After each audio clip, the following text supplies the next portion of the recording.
Hello, everyone, and welcome. It is a pleasure to have you here today with Marina and me and our very special guest.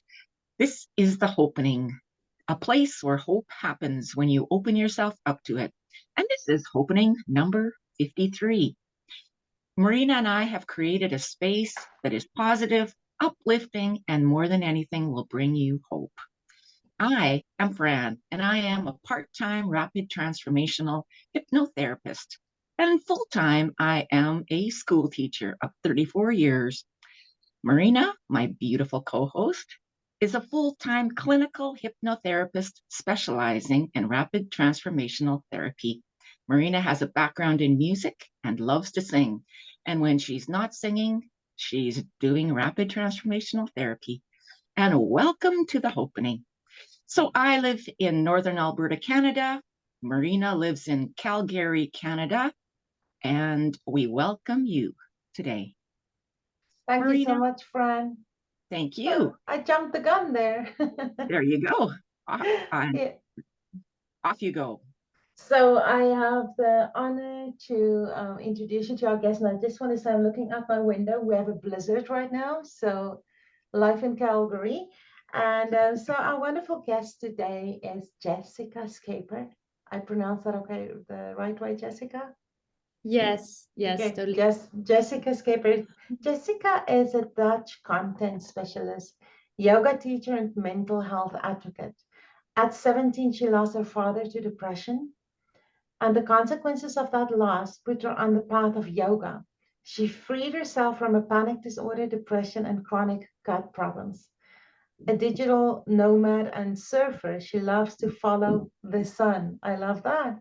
Welcome, Jessica. Thank you so much for being here today. Yes. Well, thank you very much for having me and for inviting me. Yeah. So, Jessica, when I first heard about you, it was on Tiny Buddha, and you had written an article, something, it was about your father's depression, what you went through as you were about, yeah, well, you were at 17, almost finished high school, a young adult, and all of this. I read your book as well. I mean, maybe you can mention the title of your book. It put you on the path. Now, the path was not straight, as we can attest in all of our lives. The path is a little bit, there's always a detour to becoming a healer. But can you tell us a little bit about your childhood and what was going on with your dad? And then what happened?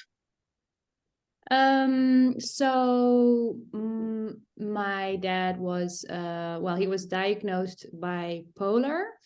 And that meant, in my experience, him lying on the bed lots of times, not being able to do anything.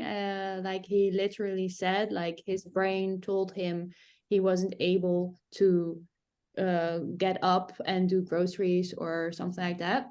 I was like 15, 16. I think it started a little bit before that, but those were just kind of like it's a period of time, but it started when I was, I think, like 11, 12. That was the first time he actually was admitted to a mental health institute. I guess from 11 till 17, I was just 17 when he died. So that whole period, my teenage years, basically, there were a lot of periods where he was sick. Then he would recover a little. He would go on his medicine, and then he would stop taking his medicine because he didn't like the side effects, and then he would go into a downward spiral again, and then he would get admitted again. So that happened, like, I guess maybe four times. And then, at 17, we lost him. And then for me, because it was so stressful, all of that, because it's not only the death, it's just the whole disease before that, and all the weird things that are happening, and the stuff that he said. I won't go into details, but that was very stressful. So what happened to me was that I started to get like trouble breathing normally. So that was the very first time that I think it happened at 15. So I was just hyperventilating basically, but I didn't know what it was, and I didn't know what the cause was either. So I was just having trouble breathing normally, and I thought like, what is going on? And because I had a fear of basically following my dad's path, so also becoming mentally ill. That was one of my worst fears as a teenager. I didn't tell anyone, so they couldn't help me either. And it happened during the winter, so, and then it started to become spring, and then it magically disappeared. That was the very first time that I had like some physical symptoms. And then a few years later, I think I was I can't remember what I said, but I think around my 20th, I also partied a lot. So after the death of my father, of course you have a period of mourning, but I soon tried to kind of like find joy again by partying and alcohol. And I was young, and that's what young people do a lot, of course.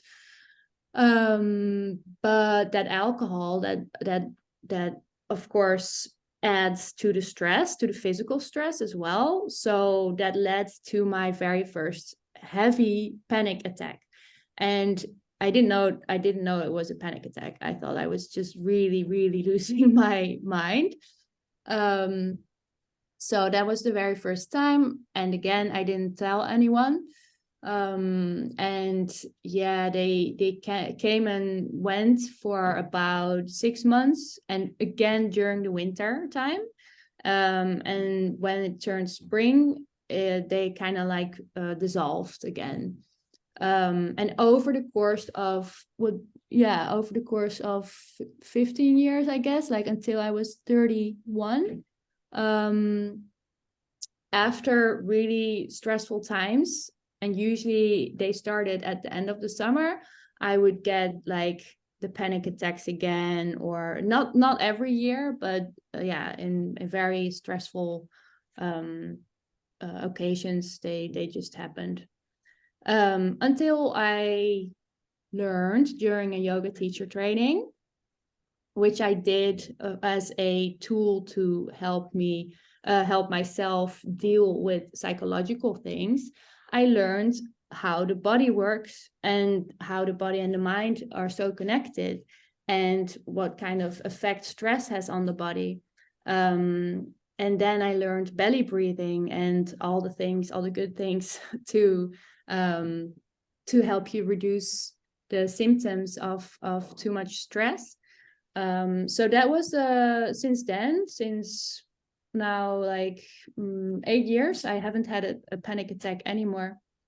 So that's basically that story.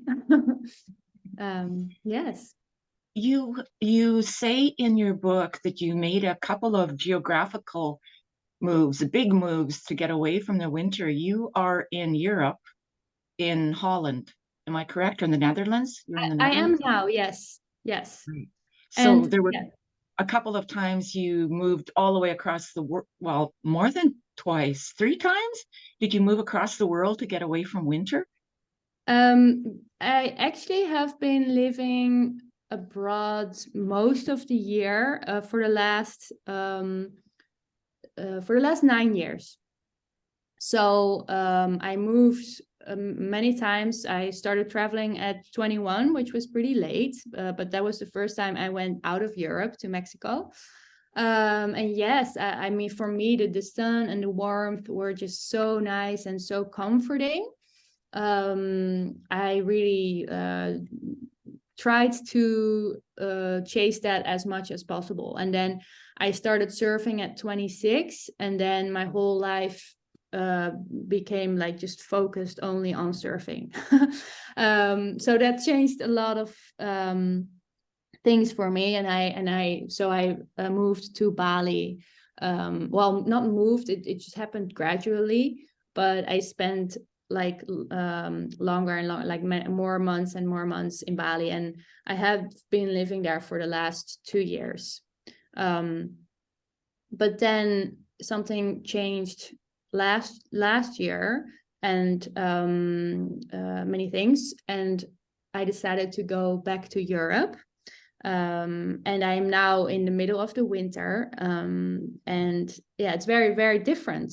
So how I experienced it before, because now I also have so much more information and tools to help reduce stress, and I look at it very differently now at winter. Like I even enjoy winter, which is I could not have imagined that like a decade ago. To me, that talks about your how healthy your mind and your spirit is now. If you can embrace winter, I mean, this is something we deal with a lot here in North America, in the very, very north of America, where like on a day like today, it's yes, it's interesting, but you have to find that point of love and peace within yourself, and it's so great for me to hear that that's exactly what you have found. So tell me more about yoga. Imagine for a moment I know nothing about yoga. Tell me, how did yoga help you? And if you have to convince me to do yoga, what would you say? I would say yoga is really about mastering your breath. And the breath is the key to to studying the fluctuations of the mind, basically.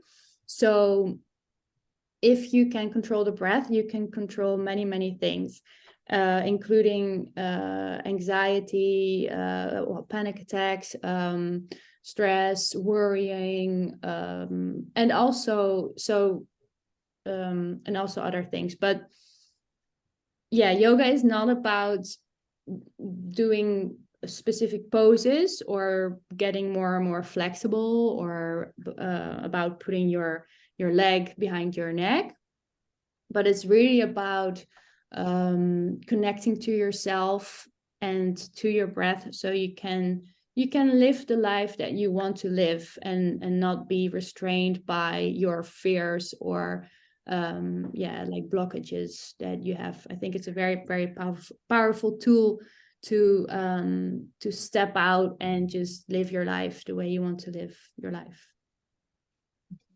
So Is tell that us about convincing? Yes. tell us about your book. What brought you to the place where you wrote a book? The name of the book itself is an eye catcher, right? The joy of good shit, correct? Yes. Yeah, the joy of good shit. So, I mean, I have a nephew right now who's writing a book called something to the effect of getting pissed off, right? And it's an eye catcher. But then when I told him about you and that we were going to interview you, um, he he said that there's something in the name. Like he talked about the name. So tell us about your book and why you chose that name for it. Yes.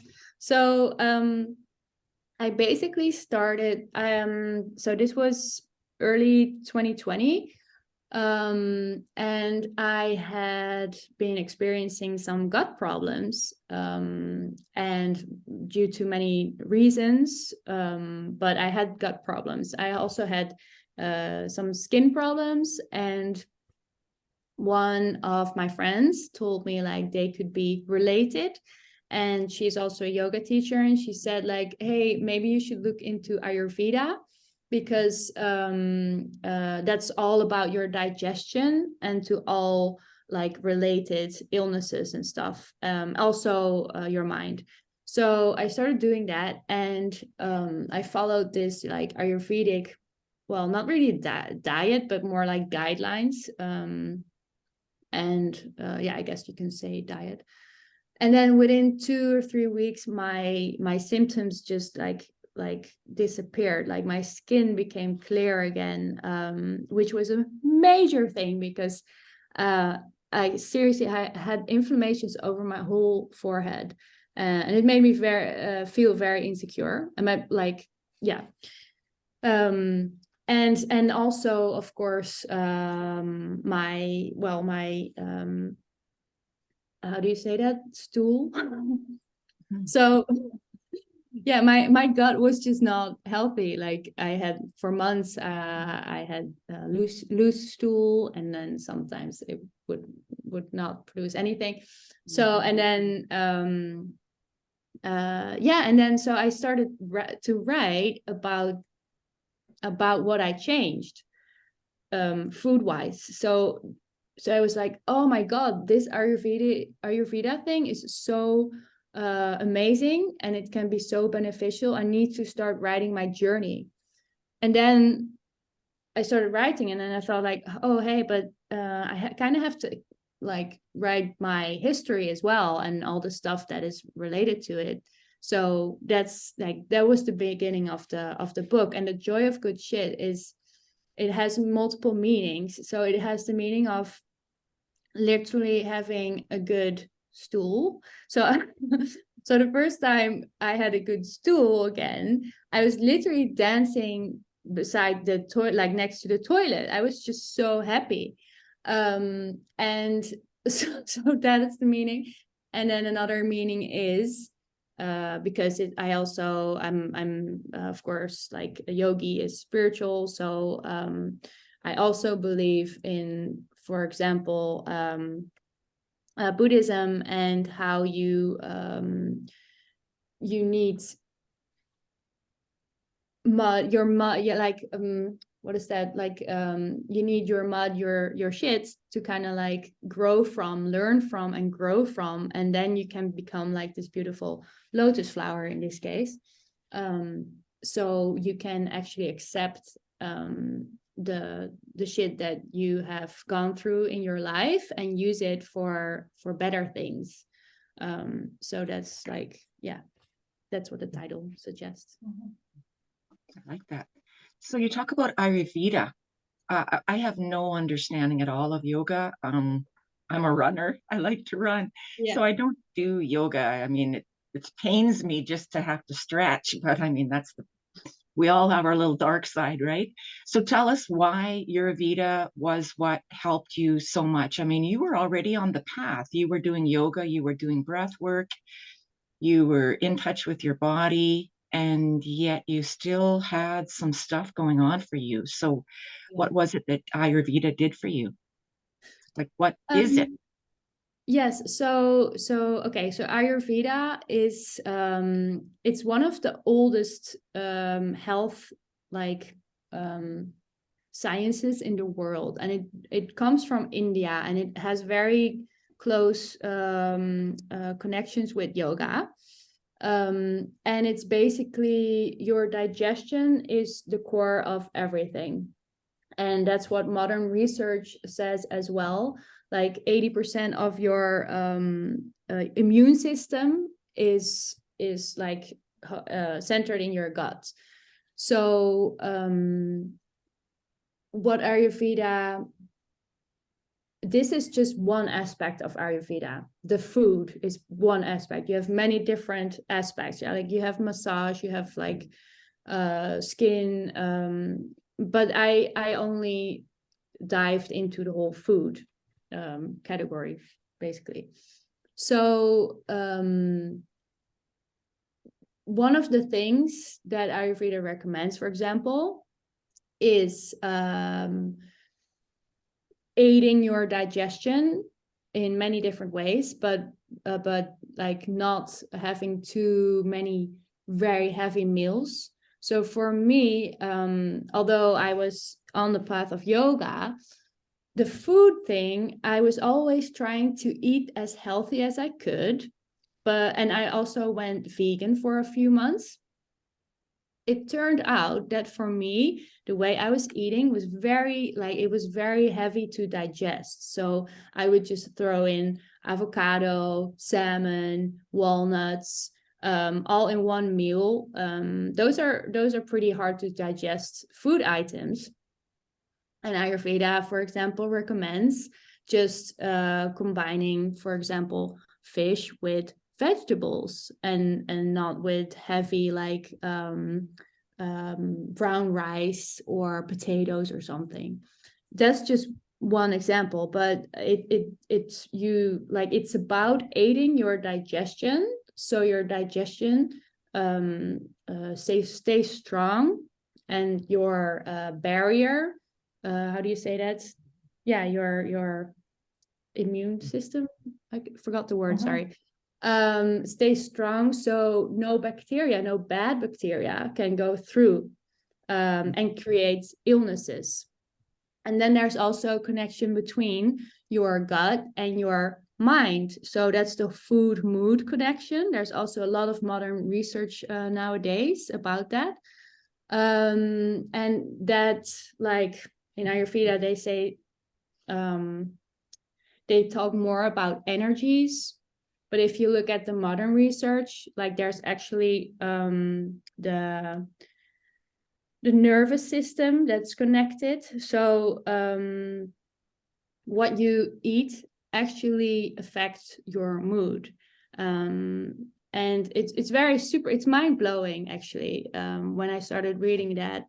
And actually also trying that out in my life and what kind of effect it had, because I always had IBS, irritable bowel syndrome, and I still have it. I don't think it will ever go away, because sometimes I also just eat stuff that isn't so good for me because I can't be perfect all the time. But now I know how to kind of balance myself and get rid of the bloating or the bad digestion again by turning back to Ayurveda. So yeah, I can talk a lot about it, but it's helped me a lot.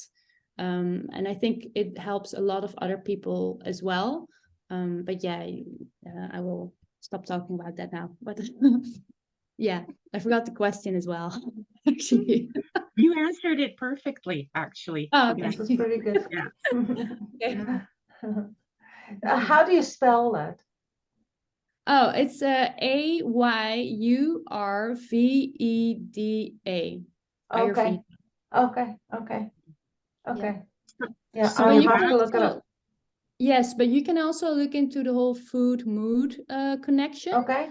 And that's the modern research. So it has to do with your microbiome, and so there's many scientific research on that now. And it's really like recently, it's just from the last few years. So yeah, it's very, very interesting. So how do you help your clients? What do you do in your coaching? So I'm coaching them with actually two things. So I work as a copywriter, content specialist. So I help them increase the traffic to their website for their business with blogs that are optimized for search engines. So I help them with that. But my target group is actually introverted entrepreneurs. So because I am one myself, I'm an introverted extrovert.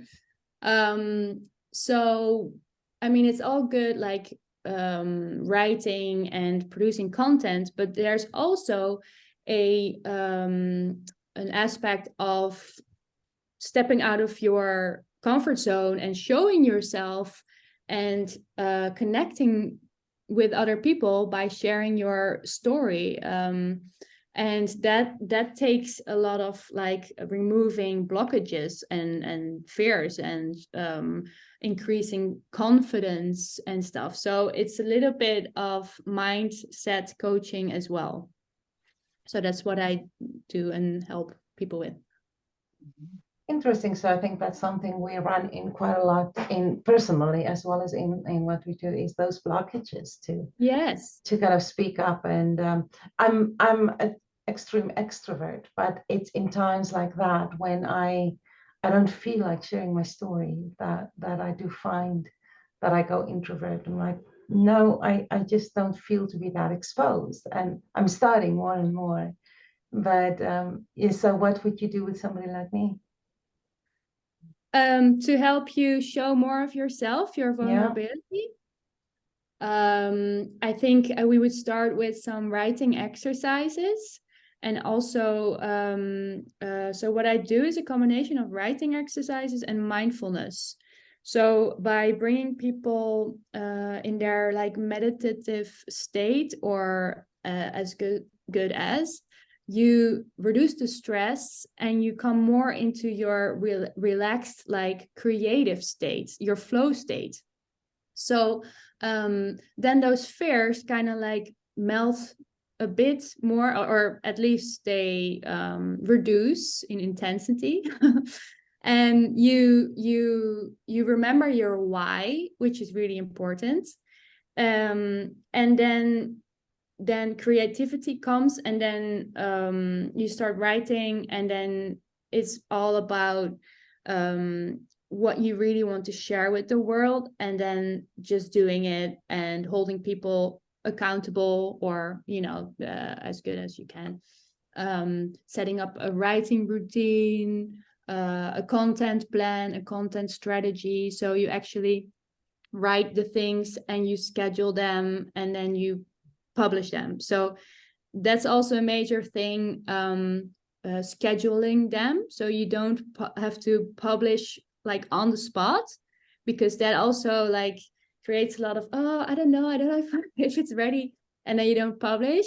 So but if you schedule them, if you have a fixed time, like I have to write and publish a blog every Tuesday, then you forget about it as well. Like suddenly a post is scheduled. Oh, okay, well now it's online. Okay, so there's many different things that I do with people, but definitely mindfulness is and meditation is a big thing. Yeah, getting over that imposter syndrome, I think, is something that we deal with quite a bit as well. For sure. And also I think being aware of the imposter syndrome, being aware of the negative thoughts, and not getting caught up in them, and just kind of like doing the stuff anyway, even though the imposter syndrome and the negative thoughts are still there. Because I don't think you will ever be 100% confident. I just think it's humanly impossible to be 100% confident. You can just be you can be yourself and learn how to be that, and just still do what you want to do despite your insecurity or whatever. That's what I found, actually, anyway. So yeah. So there's a little bit of what you do that is what Marina and I do as well, is to talk to the inner child, talk to that little small person inside that's afraid, right? I mean, the adult in us is like, you can do this, you can do this, but it's the small child that was either, has a flashback of when they were teased at school, or siblings teased them, or they felt they weren't good enough, or whatever, something like that. So if I'm not confident, it's probably not the adult part of me that's quite competent. It's that small child inside who still feels that way, and you connect with that small child in a way that Marina and I do a little bit differently, but we kind of do the same thing, don't we? We create the confidence. We know the confidence is there. We just have to dig it out, unearthing it, right? And reminding that small child inside of us that we've got this. We can do this. Let's just take a step together. Let's take one more step together. We can do this. Yeah. So it's fascinating, Jessica. So you went from your childhood must have been a bit tumultuous, right? If your dad was sick for a while. So you went from there to, the partying scene. and you know, a lot of us do, and to try to fix how you felt, right? To feel better, to feel Yes. better. You know, you get into relationships or you get into partying, you do a geographical cure across the world, and now you're back into your hometown again, right? You're back into Yeah. the Netherlands and you're doing your work from there. Yes, I'm doing my work here. And I find because also in Bali, it's a little bit, well, it's basically not really legal to work there.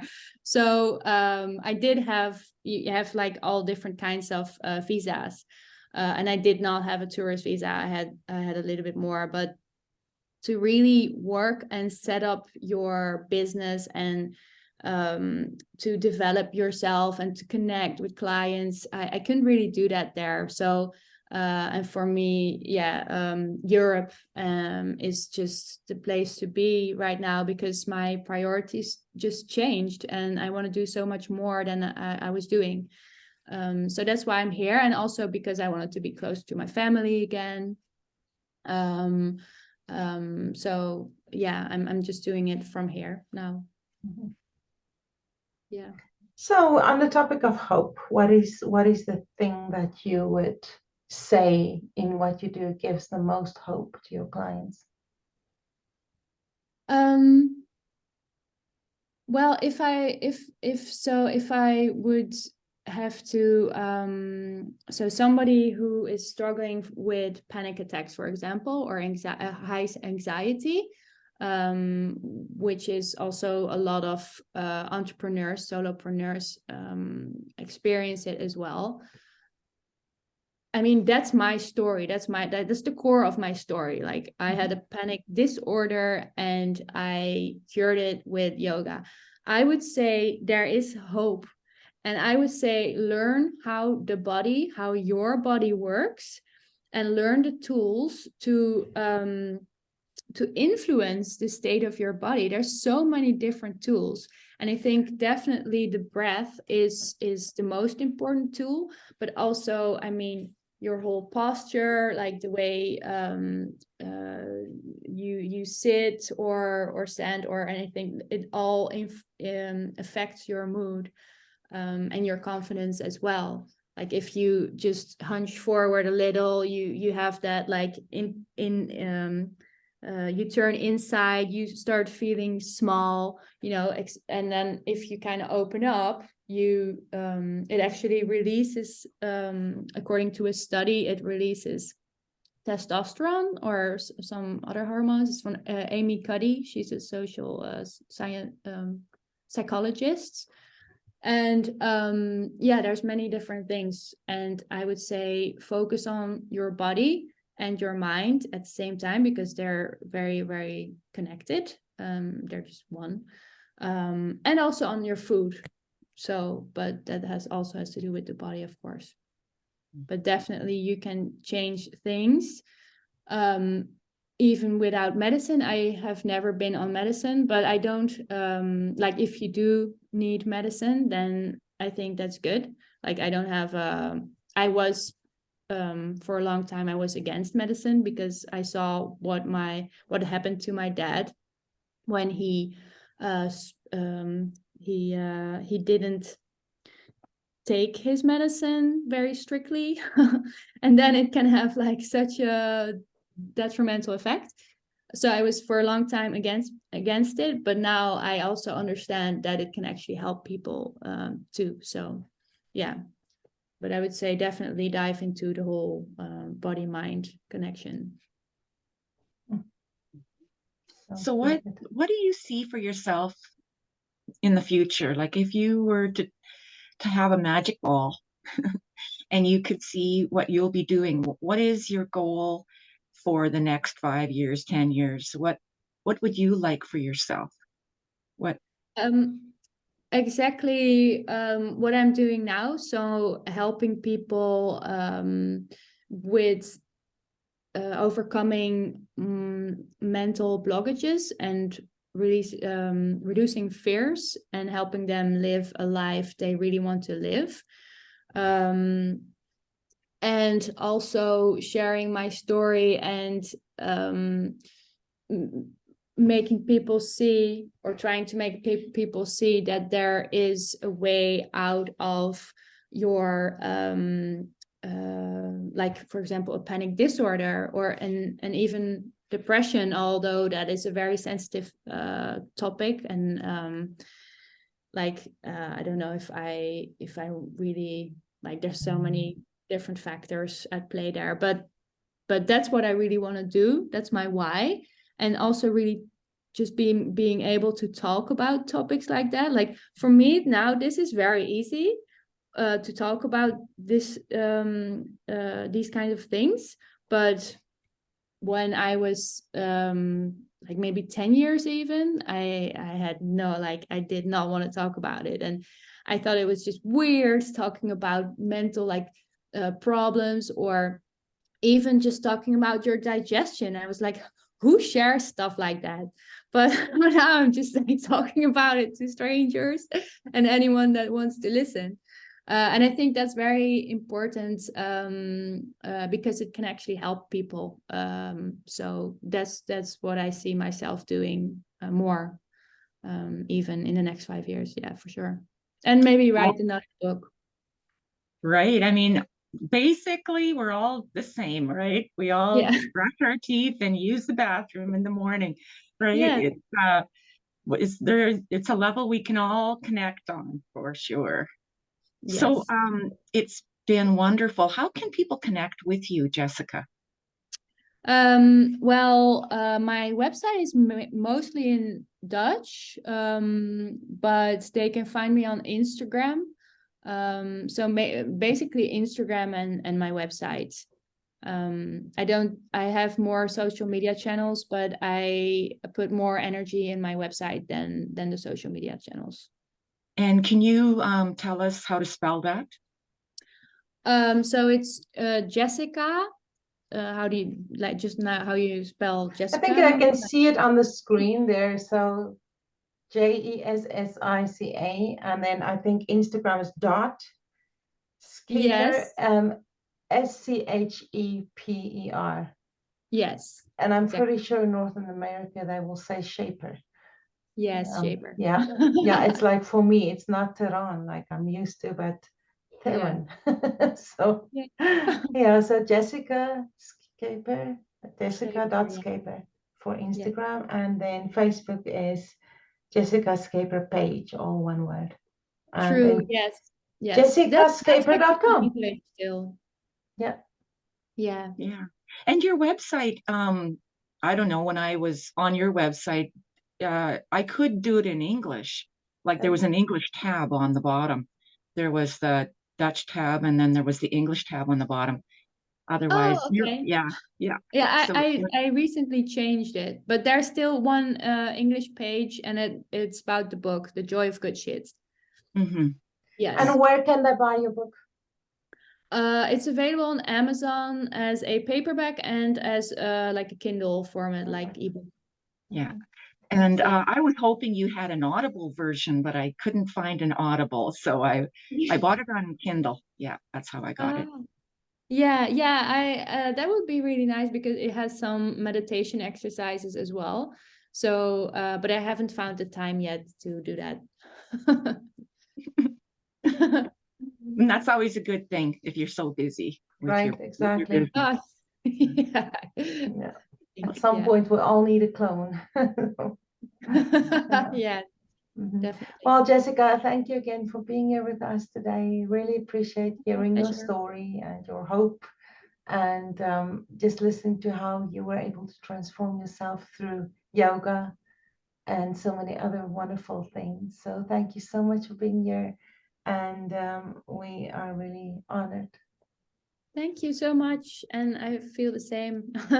And I will keep following you, and well, best of luck as well. Thank you. And thank you very much for having me. Yes, and thank you for being here. And thank you to all of our viewers who are tuning in again and who are already subscribed. And if you have not yet subscribed, there's a button at the bottom. And we will see you next time. Thank you, Jessica. And have a good luck with everything you do, and we hope to see wonderful things from you in the next 5, 10, many more years. Thank you so much. Bye. Bye-bye. See you.